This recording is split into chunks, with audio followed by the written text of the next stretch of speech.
नमस्कार मंडळी, आज आपली रेसिपी खास आहे. Secret of our Malvani food. आज मी तुम्हाला दाखवणार आहे मालवणी वाटप. बऱ्याचदा तुम्ही वाटप हा शब्द माझ्या व्हिडिओत ऐकला पाहिला असेल, त्यावरून डीएम सुद्धा आले.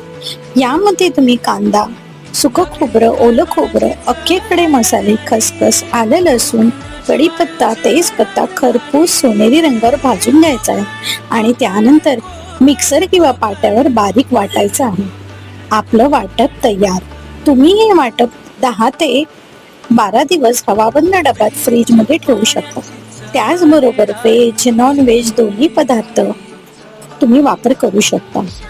उसळी, चिकन, मटण, अंडा करी, अगदी जेवणाची चव अजूनच चविष्ट बनेल. फीडबॅक द्यायला विसरू नका. व्हिडिओ आवडला तर लाईक शेअर जरूर करा. धन्यवाद.